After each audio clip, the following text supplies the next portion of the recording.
बात नहीं है, फिर मैं इससे स्किप लेता रहता हूँ। हाँ, अब लेके भी था।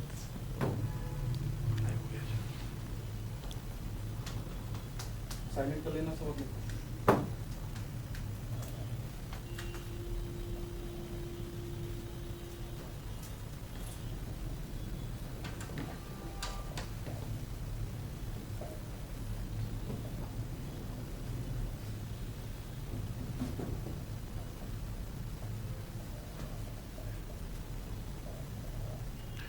Now, in our attempt to create integrated videos on medicine, today we are launching a new series with me.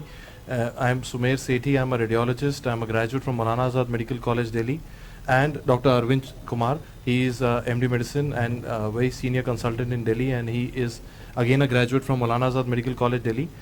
We together are initiating a series called as Medicine Unplugged. In this Unplugged series, we will be looking at a clinical scenario as if we have a patient in front of us, and we will evaluate everything. We will decide the differential diagnosis, we'll decide the investigations, and I will even tell you how to look at those images. The idea is that today the exam structure globally, be it Indian PG entrance exam, NEET exam, or in future you would have a next exam, or US MLE, everything is becoming integrated.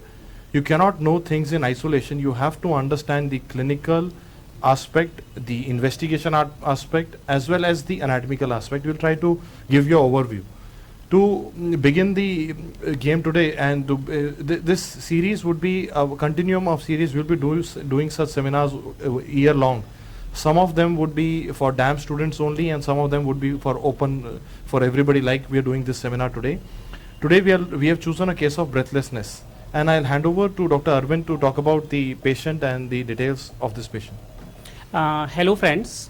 So today we will be discussing a case of sudden onset breathlessness with the help of a clinical scenario. Acute onset breathlessness is a very common medical emergency. So it requires immediate diagnosis and urgent treatment. So this is a 35-year-old male with a known case of membranous glomerulopathy and hypertension, presented with sudden onset of breathlessness. Sudden onset means within minutes. Patient presented with breathlessness and chest pain. There is a history of poor compliance with the medications. So only from the history, membranous glomerulopathy, that means patient has nephrotic syndrome, which is a risk for hypercoagulation, coagulopathy. And being poor compliance, there can be complications like renal vein thrombosis, which can thromboembolize to multiple organs. When we did the clinical examination, pulse rate of the patient was 120 per minute, tachycardia was present, BP was 90/60, hypotension. There was no cyanosis or no clubbing. Respiratory rate was 34 per minute, patient was hyperventilating, and there was a use of accessory muscles of respiration. Chest examination, there was absolutely no other abnormality in the chest examination. Breath sounds were okay. No mediastinal shift, there were no crepitations, no rhonchi, no bronchial breath sounds. So this was the clinical finding that we got. Now, to summarize, Arvind, what we have I've understood as a physician and as a radiologist sitting besides you is that this is a patient with acute onset breathlessness with chest pain. And on examination, the findings are not too much other than the general examination finding, not the systemic examination finding. So, what would be the differential diagnosis for this patient? In this case, we can make a differential diagnosis. 4 important differential diagnoses we can make. Sudden onset of breathlessness. First is the foreign body aspiration, which is quite easy to diagnose because of a characteristic history. And foreign body aspiration usually causes collapse of the lungs, and we can get mediastinal shift findings. It's very important for a physician to identify. Recently, Dr. Hemlynch was famous for this maneuver. He actually died. And that can be life-saving. Difference in so many people's life. Yeah. Second, differential diagnosis can be pneumothorax. It presents as sudden onset of breathlessness. But again, pneumothorax very easily can be diagnosed on the clinical examination. There will be decreased breath sound entry, mediastinum will be shifted away from the side of the pneumothorax, and there can be hyperresonance on the percussion. Very clearly we can make a diagnosis of pneumothorax, and later on we can see the X-ray. Okay, how does X-ray of pneumothorax will look like? You know, sometimes in our radiology books, when they show us a X-ray of tension pneumothorax, they often say this X-ray should not have been taken. It should have been diagnosed clinically. Diagnosed clinically, and immediate treatment for that. Yeah. Third differential diagnosis can be acute pulmonary edema due to cardiac arrhythmia, sudden onset of cardiac arrhythmia. Again, there will be a history of cardiac problem in the patient. There will be tachycardia in the patient. There can be crepitations at the lung basis by which we can diagnose. And X-ray can show bad wing appearance of alveolar opacities. That is the third diagnosis. Fourth differential diagnosis can be pulmonary thromboembolism, which is notorious for normal chest findings, notorious for chest X-ray, normal chest findings. So that can be a fourth diagnosis. So these are our differential diagnosis. So patient has presented to us in the emergency. So what are the tools available with us to make the diagnosis correctly and rapidly? So, of course, patient has chest pain and breathlessness. ECG is mandatory in any such emergency. We can go for the chest X-ray depending on the hemodynamic stability of the patient. Then if there is a high suspicion or high risk of pulmonary embolism, we can go for D-dimer test. Then MD-CT scan, leg Doppler or VQ, which are optional investigations in that case. Now coming to the ECG finding, the bedside test that we are doing in such patients. So the most common ECG finding is non-specific. We'll get a sinus tachycardia. Heart rate will be high. Like this patient, it was 120 per minute. Specific finding being a pattern described by S1, Q3 and T3. That means this we can understand with the help of the ECG image. Like you can see the lead 1, 2 and 3. In lead 1, as you can see the arrow, that is showing a deep S wave in lead 1. And that deep S wave in lead 1 is suggestive of, surrogative marker of a right axis deviation. Usually right ventricular is under strain. So there will be a right axis deviation. I would like to add here, this year in the exams, in the Indian PGME exams, there has been a lot of focus on ECG interpretations. So I think for the graduates, this is one of the classics. You can be asked this anytime. One of the classics. Classical presentation. Then if you can see the lead 3. In lead 3, we can see a deep Q wave. QRS complex, the first negative wave before the R wave is the Q wave. And in the same lead 3, we can see the T wave inversion. Therefore, it is known as S1, Q3, T3 pattern. We can also see T wave inversions in V1 to V4. And remember, this can resemble a anteroseptal ischemia or anteroseptal MI. As you can see the arrows, there is a T inversion in V1 to V4. This is also a very common finding that we can get to see in a case of pulmonary embolism. Great. So I would say that he's very beautifully summarized the ECG finding. As a non-physician, I'm a radiologist, I'm not a a physician. I want to know how common is this classic ECG finding in pulmonary embolism? Yeah, this S1, Q3, T3 is usually common in the saddle type of pulmonary embolism. And remember this very basic point, these ECG findings are temporary. They reverse within minutes. So in contrast to MI finding, where the ECG finding they persist. So we can make we can take the serial ECGs to make a differential diagnosis. That's a very useful point. Now the chest X-ray findings. So Dr. Sumer will tell you about the chest X-ray findings. Great. So this was the X-ray of this patient that you can see in front of you.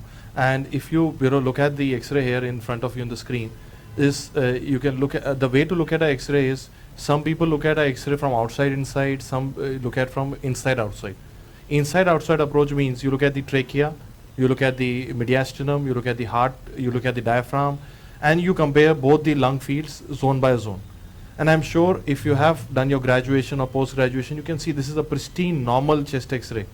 You can see how beautifully the lung fields are comparable, the cardiac size is normal, the hilar are comparable, this is totally normal. And that is going in concurrence with the clinical scenario that he described. In his clinical examination, the chest was normal and the X-ray is normal. And if you're a graduate, you would suddenly become more happy that X-ray is normal. But here, I would say a normal chest X-ray is more sinister because it is more pointing towards pulmonary embolism. Had it been something else like a foreign body aspiration, yeah, I would have seen a collapse, or a pneumothorax, I would have seen a pneumothorax, like I show you in the subsequent signs. So my message here is that most of the time the chest X-ray in pulmonary embolism would be normal. So we are not looking at findings here, it's a normal X-ray which is aiding to the entire picture. However, there are some named signs which are specific but not as often seen, but they can be seen. For example, the X-ray that I have shown you today, this is on the right side, look at the lung base. You will be able to see a wedge-shaped opacity on the right side which is having convexity towards the hilum. This is the Hampton's hump. And look at the next X-ray here. Here, if you look at a blue arrow which is pointing to the left upper and mid zone, that area is appearing more hyperlucent, more dark, less vascular marking, that is called as oligemia. We call this as Westermarck sign. Again, a very specific sign for pulmonary embolism, please remember. And the next one is, look at the arrows that are pointing in this patient. Look at the arrow on the right side, the hilar, the pulmonary artery, right descending pulmonary artery appears more dilated. That is called as the Palas sign. These are the possible X-ray findings in such a patient. And Dr. Sumer, how will we differentiate these from pneumonia? Because I can see the opacity like the... Now, in both we'll have a opacity. So pneumonia, what happens is when we take a serial X-ray, the pneumonia would show central clearing and it would clear in weeks. While we often say in radiology that a pulmonary embolism or pulmonary infarct would melt like snow. It would melt from periphery and it would melt very rapidly. Okay, similar, the very ECG, like ECG changes very rapid. So that is why we want to do it more integrated, because so many things that are, if we do it together, we understand it better. And for the sake of completion, I'm showing you an X-ray of pneumothorax. You can see on the right side, my arrow is pointing at the pneumothorax. How do you know? You can see an area which is more black, more air, with no bronchovascular markings, and you can see a collapsed lung underlying that. That is how you see a pneumothorax. And these are, with that, you can understand the clinical finding of the pneumothorax. You can see that mediastinum is shifted away from the lesion. Yes. That is a very classical finding of the pneumothorax. And CT is the investigation of choice today in a patient with pulmonary embolism. This is how a classic CT scan looks like. This is a cross section of the mediastinum at the level of pulmonary bifurcation, where this is a CT pulmonary angiography done, where you can see the pulmonary bifurcation, and in the center you can see a saddle shaped filling defect. That is the pulmonary embolism. This is how a saddle shaped embolus looks like on a CT scan, and that is usually taken as the investigation of choice. And saddle shape are associated with high mortality rates. Okay. And you may do a leg ultrasound and a leg Doppler. The sign that we use on ultrasound is compression. When you compress the veins with an ultrasound probe, if the vein has a thrombus, it will not compress. A normal vein will collapse when you put the pressure. The arteries will not deform with the pressure. The normal vein will compress. The vein which has thrombus will not compress. It will show non-compressibility, which is very important sign on compression ultrasound or on in a leg vein ultrasound. And you can do Doppler. If you see, this box is showing you color flow. So you can see when I put the color box, you can see the color flow in the artery, but the vein is not showing any color flow. So absence of color flow is again a sign of thrombosis that we use on Doppler in leg vein thrombosis. And how frequently these Doppler of leg will be positive in a case of pulmonary embolism? That again, it's I'm sure you can add it more better, but not very common. Not very common. Not very common. Hmm. And classically, we have been using an investigation called as ventilation perfusion scan. I'll just show you how it looks like. This is how a normal ventilation perfusion scan looks like. The idea is that both the lungs should have adequate ventilation and perfusion. In a patient with pulmonary embolism, what will happen is, in pulmonary embolism, there will be an area of perfusion defect. However, the ventilation in that area will be normal. So if you see a normal chest X-ray, normal ventilation, but a perfusion defect, we call it as VQ mismatch. So I'll show you the next slide, where you can see in the bottom half, you can see a segmental perfusion defect, but there is no corresponding ventilation defect in the above picture. So this is called as VQ mismatch, which is classical for ventilation on a VQ scan for pulmonary embolism. As this department of nuclear medicine is not so commonly available in most of the hospitals, CT angiography or MDCT is the investigation of choice in most of the cases. I will ask Arvind to point us, do you think there is a role for VQ scan now in any scenario? It has got a theoretical significance, like in pregnancy we can go for VQ scan, but because of the non-availability, often we go for CT. As a scan. radiologist, I would like to add that the radiation exposure in VQ scan is much more to the fetus, much less to the fetus as compared to a CT scan. So that is why theoretically many people would recommend VQ scan as if you have a pregnant female and a suspected pulmonary embolism. I would also want to know from Arvind is, what is the role of D-dimer assay here?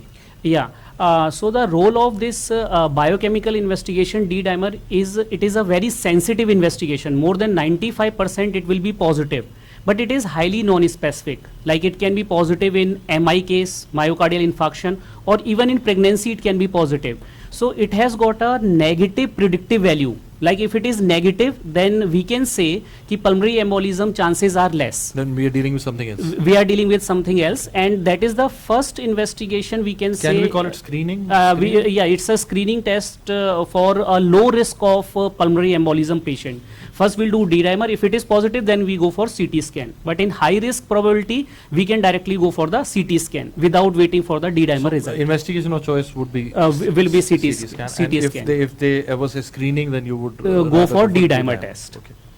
So what about the management of such a patient? Yeah, management is very crucial because this is medical emergency. Suppose the patient is hemodynamically stable, like blood systolic BP is more than 90. That means we are dealing with a small thrombus, which is not causing the hemodynamic compromise. So that will dissolve on its own due to a process known as autothrombolysis by the body. In that case, we have to prevent the second attack. We go for the secondary prophylaxis with anticoagulation therapy. And that small thrombus will dissolve on its own. But if systolic BP is less than 90, that means we are dealing with a large thrombus. We have to go for a primary treatment, and primary treatment is thrombolysis. And for thrombolysis, we use the recombinant tissue plasminogen activator as infusion therapy, and it can be done up to 2 weeks. That is a huge window period. Up to 2 weeks it can be done thrombolytic therapy. While we can also go for the IVC filter in case there is a recurrent embolism despite anticoagulation. So IVC filters are put so that the secondary attack rate will be decreased. This is how a IVC filter would look like on an X-ray. It looks like just like a umbrella with strings. This is very important. If you are a radiology resident, sometimes they ask you this X-ray in your exams, and I have actually included the picture of the real IVC filter in the next slide. And our attempt to why we have chosen this case of pulmonary embolism today is because this is one of the most important cause of mortality in a bedridden or a hospitalized patient. And indeed, this is the most common cause of preventable hospital death. Yes. And I have actually seen in my own practice, and Arvind would have also seen, where I have seen people with hip surgeries where they did not take adequate precaution and that mortality happened because of pulmonary embolism. So it is one of the things that a physician should know. So that was the idea about this DAMS Medicine Unplugged series. I would suggest that you follow us on our DAMS Daily channel on YouTube for notifications for more such integrated videos. At DAMS, it is our initiative, it is our goal to make sure that you understand medicine as a total, not looking at one aspect at a time. It is actually a patient when a patient comes to you in emergency, you need to know everything together, and those few minutes make a difference in somebody's life. That is the goal behind this series. We would be doing more such series, so please watch out for them on Damn City channel of YouTube. And I would ask Arvind to give a final comment. This series will not only help you in preparing for the PG entrance, maybe Indian or USMLE, but also for the postgraduate students Yes. who are going into the emergency as a first year. So that will help in the integrated approach of dealing such cases of emergency. We both would love to hear back from you. If you like our effort, you want us to do something more, please feel free to inbox either me or Arvind. We look forward to hearing.